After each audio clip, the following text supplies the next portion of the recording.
My name is Yordanos Zelinski. Thank you for letting me have this opportunity today. I'm very honored to be up here today. I'd like to start out by thanking my parents for everything they have done for me. They have given me a chance to be a part of their family. They embrace my past and have given me a future. Thank you to my siblings for welcoming me as their brother. 7 years ago, I was adopted from Ethiopia. When I came here, I did not know any English besides hi and thank you. But I did not let that stop me from striving to be the person that I am today. When I was in Ethiopia, I had days where I thought nothing was going to go my way. My father passed away when I was 2. Shortly after, my mom left me with my grandparents. I did not see her again for many years. When I was 4, my stepmom came and brought me to her home. As a young boy, I had to face challenges that many people can imagine of going through. I lived with my stepmom, who had HIV and was an alcoholic. She needed lots of care, and none of my older siblings wanted to stay back and help her out.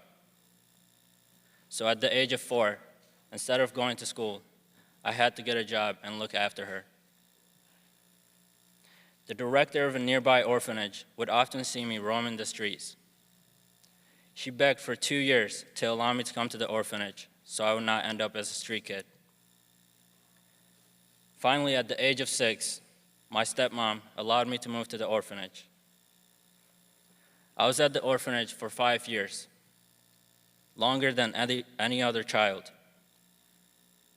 When my adoption was about to be finalized, I wanted to say goodbye to my stepmom because she was the one who signed the paperwork to allow my adoption to happen. She wanted me to have a better life. At that moment, she was very sick, and there was nothing that could have been done to help her. I was arriving at her home when I saw my real mom, and she looked at me confused. She asked who I was, and that really broke my heart and changed the way that I look at my real mom. Nobody would ever think that their own mom would forget what their real son looks like. But life has a weird way of testing our strength and weaknesses. So the message that I have for everyone today is to don't give up, no matter what. God has a plan for everyone. On those days where you feel like giving up, keep going, because everything happens for a reason. Adversity is something that we all have to go through in order to learn something new or to reach a goal that we have set for ourselves.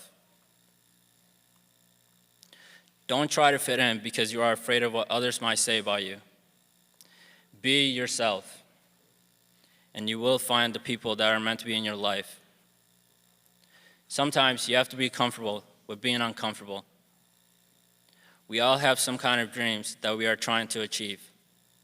And some have dreams that may seem larger than others. That is okay. Reaching a goal you have set for yourself is important, but who you become during the process and what you learn from it is more important. You need to remember that nothing is going to get handed to you. If you want something, you have to work for it. You can never cheat your way to success. Dreams are only achieved by actions. As a child, I would see kids come to the orphanage and get adopted.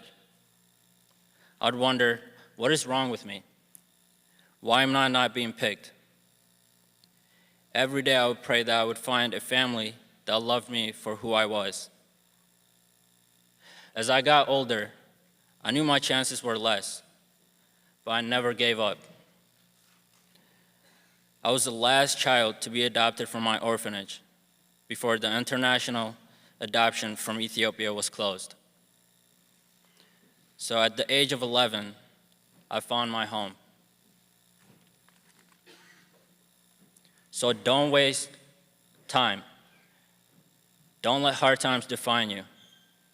Let them make you stronger. Keep reaching for your goals. Don't waste opportunities. Anything is possible with a little faith and a hard work. We all have a story and many chapters left to be written. Thank you again for letting me have this opportunity.